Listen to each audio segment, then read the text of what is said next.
Welcome to the Top Advisor Marketing Podcast brought to you by ProudMouth. I'm your host, Matt Halloran. Being your own loud is not new to marketing, but the mindset, strategies, and resources to help you get there are evolving faster than this industry is keeping up. It is time to find a new perspective on what works why and how to move your business forward. Listen as I interview guests to help you learn from them how to be your own loud. Let's get to the show. Hello and welcome to another Top Advisor Marketing Podcast. I'm your host, Matt Halloran. I met Larry at the last Carson event, but I've known about Larry Sprung for actually quite a while. One of the reasons is because he and his team have this amazing presence. And I'm not just talking about social media or website, but podcast and video. When you look at a firm that's really truly firing on all marketing cylinders, I think that Mitlin Financial is the example that a lot of you should really look to see what you need to emulate. So Larry, welcome to the show, my friend. Hey, thanks, Matt. It's a pleasure to be here. I can't believe I am here and on your show, the Top Advisor Marketing Podcast, but I am excited. And thank you so much for that great introduction. I'm glad I bought you that drink in Vegas when I saw you. You bought me a couple of drinks, my friend. All right. And also I got a whole bunch of swag from you, which I really loved a lot. All right. Let's talk about your journey, right? So you didn't like overnight become a marketing juggernaut. Let's talk about kind of the Mitlin Financial, the Larry Sprung journey. Yeah. So basically the long and the short of it is, I grew up in a household where my mom was ill at a very young age, in her 30s, diagnosed with cancer, passed away at the age of 47, day after my 23rd birthday. And through that journey, I saw my dad, what he went through in terms of experiencing life without a financial advisor, without a planner. And, we weren't poor, we weren't rich either. We were a middle-class family. But I always felt that if he had an advisor on his team, that it might have mitigated some of his time suck and away from family time. He worked 2 jobs and it would not have rectified anything with regard to my mom, but I think it would have made his life a little bit easier. So that really left an indelible mark in me. And through my progression through college, I just worked towards being a financial advisor because I really felt like it was somewhere that I can have impact. I could work with people and do something I love with people I love and really make a huge impact. So that's where where my love of the profession started from. And from there, I started, I'm located on Long Island. So if you've seen The Wolf of Wall Street, I started a firm that was directly replicated by that. I mean, literally, that was my education. I was there for about a year or so, got a role with Solomon Smith Barney. Worked from there, went to Fleet Bank, which got bought out by Bank of America, which got bought out by Merrill Lynch.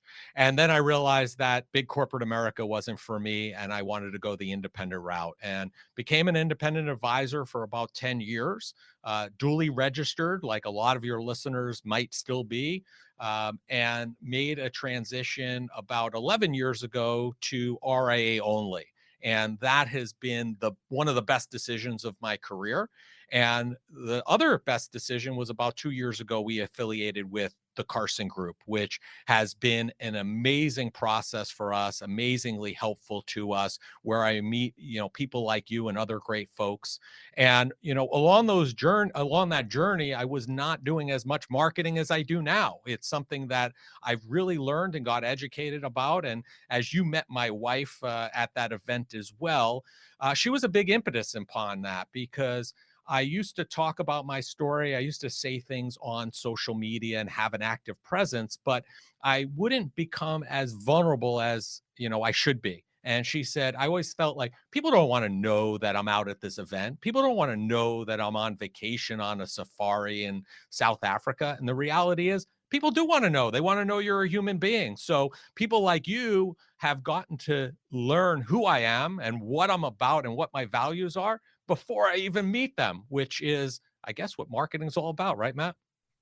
Well, it is. And what a wonderful way for you to build a relationship at scale. And we talk about that, Larry, all the time. You had no idea I was following you because there's really no way. I mean, besides when I like and comment on stuff on Twitter or on LinkedIn specifically. But the idea that that marketing, you're building that relationship in absentia, honestly, is so freaking powerful.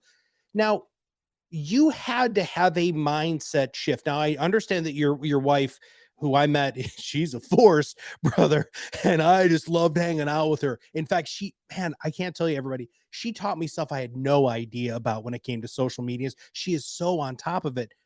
But what led you to this idea that it's okay for people to see the real Larry? Because that's a big mindset shift, dude. That's a big, big difference. Yeah, it was really her. She said, if people want to do business, and this was something I always said, people want to do business with people they like, they trust, they know, they want to be around, their values align. And this was something I always talked about. And she said, well, why aren't you doing that on social media? Why aren't you putting the authentic you out there? And my feeling was people didn't want to know. And I made a commitment to her, let's give it a try and let's see what happens. And the floodgates open.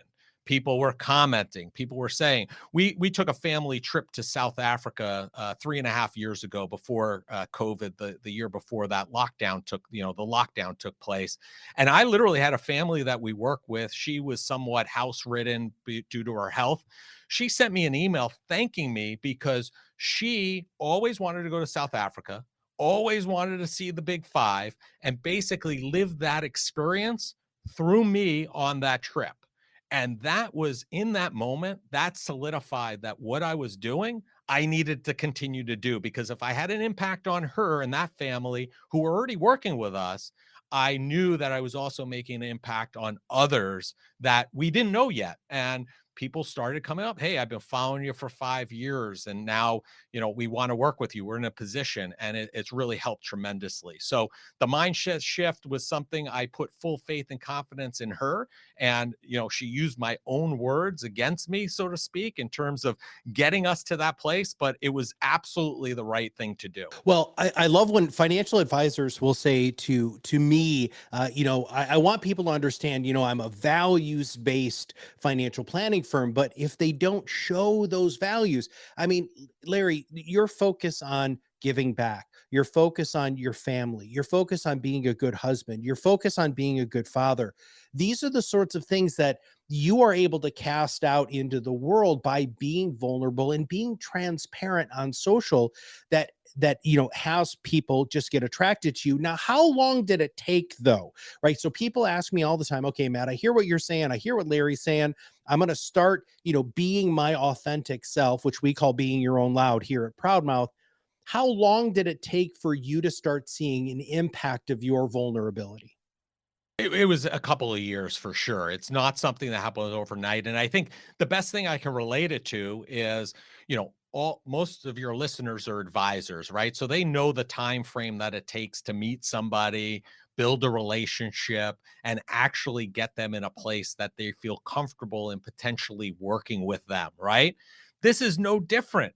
This is no different. Instead of meeting them in person, you're doing this behind the scenes on social, which means by time they come to you, that cycle has shortened. So it may take you 2 years, but that 2 years worth of legwork is going to save you from that point on, because everybody that comes to you from that point on, they're already at a place that they probably want to work with you because they know you, they know what you're about, they know your values. And it's just a matter of, how do you work with families? I want to know a little bit more about personally how you can impact me and my family.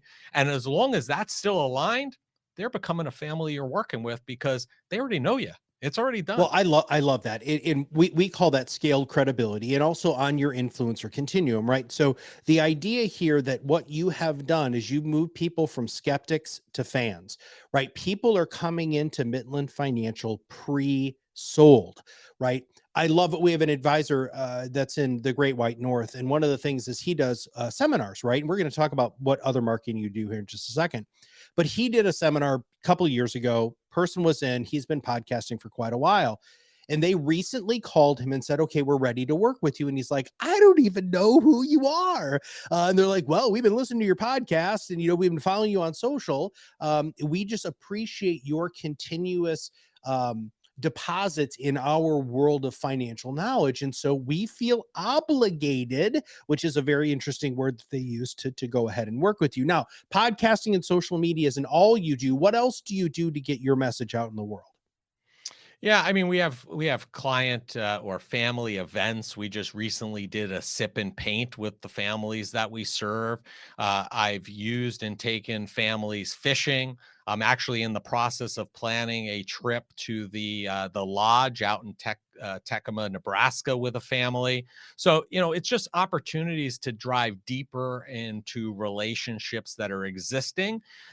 My podcast and my social media marketing, that's more of a widespread approach. And then we try to combine that with more targeted marketing, if you will, and relationship building with those that we already serve and those that we already know. Now, you said it took a couple of years, and as well as I do, because we were at the Carson event, which was advisors, right? I mean, you were just surrounded by advisors. Why do you think advisors are so terrifically impatient with their marketing? Well, I think that they're looking, for a quick fix. They're looking for something to solve a problem today. I think the perfect example was we were meeting with an advisor about potentially integrating their practice into ours. And as we were talking about their marketing, they came across and told us all these different channels that they've tried: radio, podcast, email. None of them worked. Well, how long did you do it for? 3 months, 6 months. I got no traction. I just talked to an advisor the other day that's down, I believe, in Texas. He started a podcast. He did not see any traction for 3 years. He knew another advisor that had a radio show for about 3 years that was costing him somewhere around $50,000 a year. He did not see any traction for 3 years. So I think we're all, a beast of, we want things to work immediately. But if you have a well thought out plan, you deliver it, and you can give it the time to nurture it, all good things come to those who wait. And I think this is no different. Yeah. I've always thought it was interesting that financial planners who are consistently talking to their clients about taking that long-term view don't do that within their own practice. Now, since I do have a very experienced podcaster in you on the show, let's talk about your show. What is the makeup of the show? What is the format of your show? What have you found works the best and plays the best to your audience? Yeah, so our show just crossed 100 episodes. I think this week we're at 104 or something along those lines. And it's morphed a little bit over time. When I first started, it was every other week. And then, believe it or not, my kids, who are now 19 and 16, called me and said, "Dad, you can't do this every other week. People want to follow you. They expect that content. You have to go weekly." So as you can tell, I take advice and guidance from my family members, and we changed it to weekly in January of 2021. And that's definitely picked up steam for us, and we've changed it. So my format is interview. We bring on guests. We have a great conversation with them, and we always talk about tangible takeaways for our listeners so they walk away learning something. And we have the same question that we ask each of our guests as our last question, which is, what did you do today that brought you joy and put you in the right mindset for success? Because we want to bring a joy to our listeners. And so we have an interview format, and really the um, the interviewees, if you will, or the people that we're interviewing, really fall into three different categories. One is entrepreneurs, people who have created and developed a business and are very successful and can share with our other entrepreneurs listening. Number two are hockey related guests. I'm a big hockey family, ties into my social media presence and my guess what rink Larry's at. And the third piece is really around mental health. It's something that I'm very passionate about. I lost my brother-in-law to suicide, and I really think that there's a lot of things that we're not thinking about as advisors and for clients from a mental health perspective. So things really fall into one of those three categories. Each one of them, we give tangible takeaways, and people are walking away with actionable ideas that they can use from that conversation.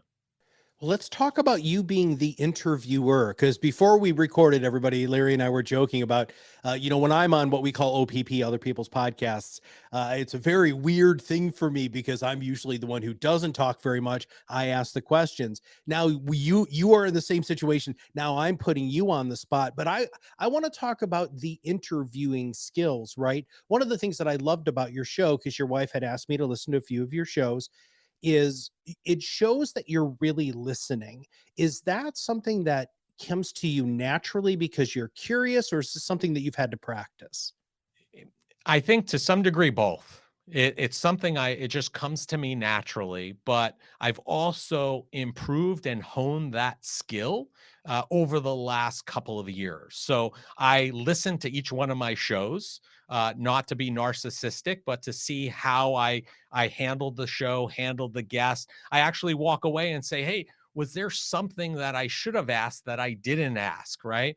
And I use that as a tool for going forward. And I also listen to my tone and my cadence on the introductions. And I think a good example of that is I had, Ron Carson as a guest. He was our first guest and he was our 100th episode guest. And when I was going to record the introduction for Ron on the 100th episode, I listened to the first one and I was like, oh my God, it was awful. It was awful. And even in my intro on the 100th episode, I said, Ron, I hope I do you better on this one because I didn't do you so good on the first one. And I hope the improvement shows. So I also listen to things like David Letterman, and I'm forgetting the name of the show. I think Next Guest or something like that. My The next Next guest, Guest. So yeah, I yeah. listen or watch that on Netflix to kind of hone those skills as well. And I listen to other podcasts and other radio shows. I know Howard Stern's not as big maybe as he used to be, but he is, no matter what you think of him, he is an excellent interviewer. So I've taken all these people and things that I interact with and kind of incorporated into my own learning in order to make myself better as time goes on. I get asked that often when I'm on other people's podcasts, Larry. Who are the people you look up to? And I always say, by the way, I love the my next guest with Letterman. I love his line of questioning. I like him a lot better now than I did before. Maybe it's because we look a lot alike with the beard, but mostly it's because he's actually present, which I don't think that he was on his late night. The other one's Terry Gross, who is probably the person who's done more interviews with famous people than anybody ever. Oprah Winfrey. If you've ever watched Oprah or listened to Oprah, Oprah has this unbelievable ability to make you feel like you're the only person in the room when there's 8,000 people in the audience. I also think Larry King, one of the, as much as you could love or hate him, much like, um, Howard Stern, thank you very much. I could see his face and his name didn't come to me. Anyway, so love or hate him. One of the things that he did was he had this very organic approach, and I absolutely love that organic approach. And then the last one is Phil Donahue, and that's dating me because I'm sure a lot of people have no idea who the heck he is. But yeah, yeah, yeah. Well, if you ever watched him, he used silence so well. Like, if you watch how many times Phil would talk and how many times they just pan to him and he wouldn't say anything and then they'd pan back to the guest, it makes people continue to talk. And what usually happens is that silence makes them go deeper and deeper and deeper, which is why I think he was amazing.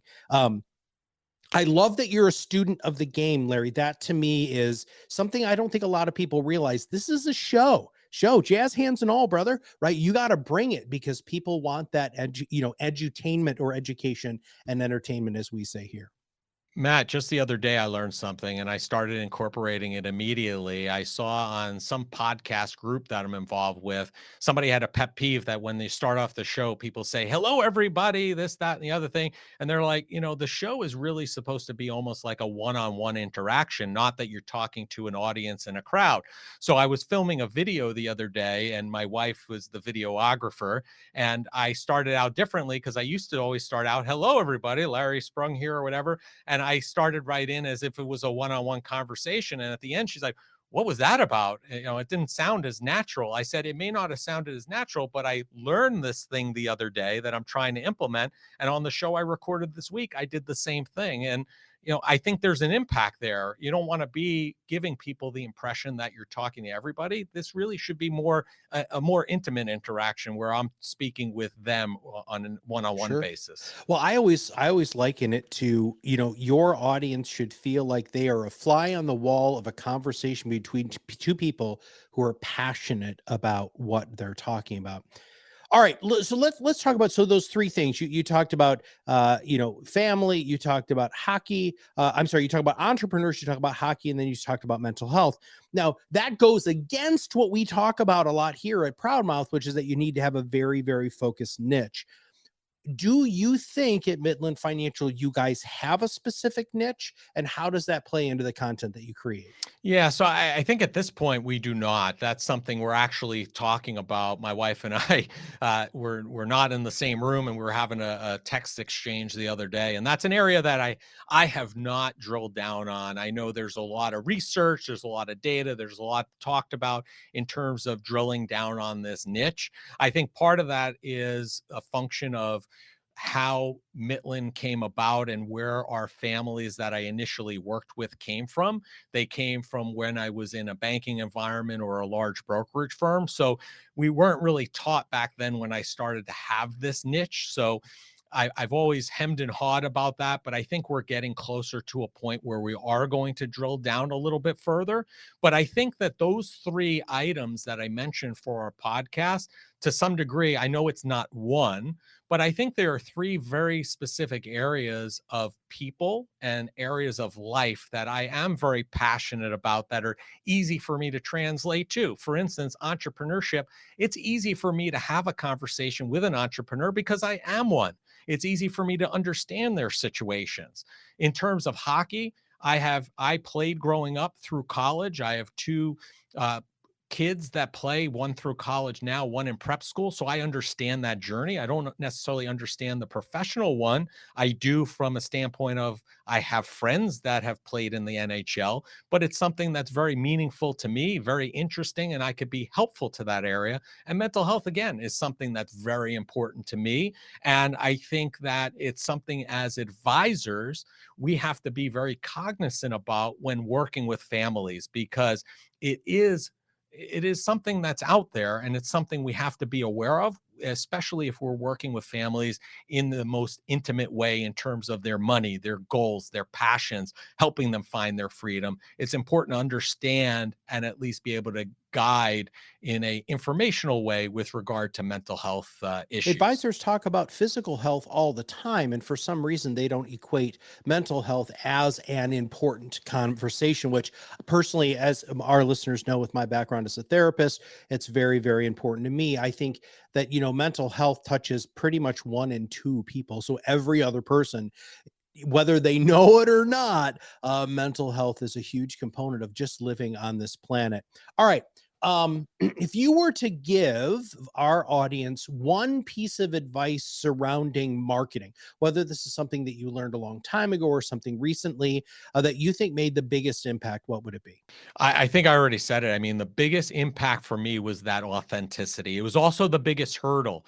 Yeah, it's something hard for us to understand. And sometimes as advisors, we're sitting in those rooms with those families.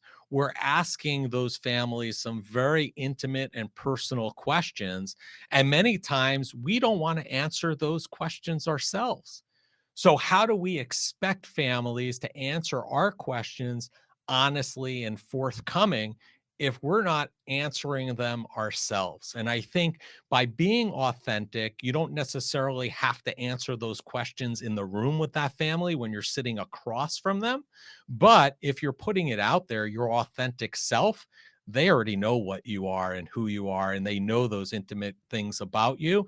And I think that that's a great way to build connection, build a following, and again, shorten that kind of pipeline or time horizon to bring somebody from not knowing who you are to actually being a family that works with you and your organization for multiple generations to come. So, of all things, and I've said it before, that is the biggest takeaway that I've had in the last 5 or 7 years for sure. One of the other nice things about what you just said there, Larry, is when you are unapologetically yourself, when you are the true Larry Sprung, right?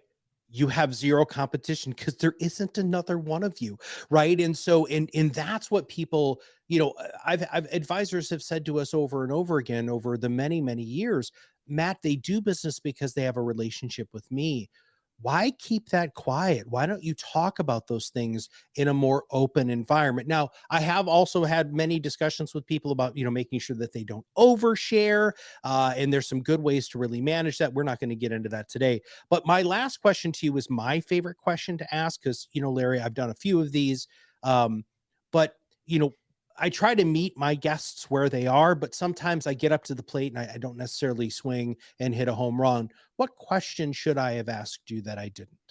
Yeah, Matt, I think you did a great job. I think I would only add one thing to what you just said in terms of, as advisors, we're working with families and we want families who want to work with us, but we also need to create an environment and a situation where if we are not here tomorrow, that the firm or the organization has those similar values. So I think it's important that you create a set of values, core values for your organization. Make sure that everybody in the organization represents those values. And I think it's also important that, and what we're working towards here is that Larry Sprung is not the only authentic self within Mitlin Financial. We're empowering the folks that are stakeholders here to also have their own voice, because somebody may come across us on social or through marketing or through the podcast, and they may not feel a connection with me, but they may feel a connection with somebody else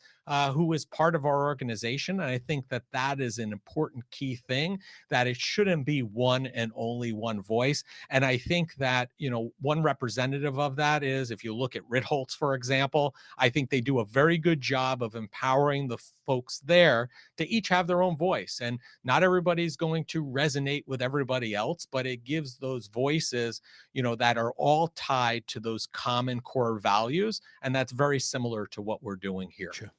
All right. Well, I'm sure that there are people who are going to want to reach out and, I don't know, learn from you more. But there's actually, so you said, what rank is Larry at is actually something that you do as a giveaway. So what would you like our audience to do to pay you back for this wonderful information that you've given to our listeners? Yeah, just listen, you want to hit me up, you could find me anywhere on social. You put in my name, you could send me a message. Our next What Rink Larry's Up comes out on usually, I think, the second or third Thursday of the month. Take a guess. Name and tag a charity that's important to you. If you get the rink right and you're the winner, we're going to make a donation in your name to that charity. It's a lot of fun. It can be shareable. It's contagious. We just made a $100 donation this week to the Garden of Dreams because the winner got me. I tried to get them because I was wearing a New York Ranger jersey, but I was at Little Caesars Arena in Detroit. So we'll have a lot of fun along the way. And if you need any help, guidance, support, I'm always here to help others in our fantastic profession, because if we all have an abundance mindset, we all get better together. Amen to that, brother. Well, we'll make sure that we have all of those links in the show notes. All right, everybody, if you haven't subscribed, make sure that you do. And if you want to know how to start your own podcast, the PodRocket Academy is a great way for you to take Podcasting 101. I teach you everything you could possibly need to know, not just to record, but to prepare and also do post-production and syndication of your episode. PodRocketAcademy.com is the place you can go. You can join for free. All right, Larry, thanks for your brain and thanks for your wisdom and thanks for being a fellow podcaster, my friend. Thank you. And thank you for your friendship. Appreciate it, Matt. All right, everybody, we'll see you on the other side of the mic very soon. Thanks for listening to the Top Advisor Marketing Podcast, brought to you by ProudMouth. If you want to know more about how you can be your own loud, visit us at ProudMouth.com and sign up for the PodRocket Academy. Through courses and office hours led by professional podcast producers and digital marketers, you will learn everything you need to know to become the trusted subject matter expert you were meant to be.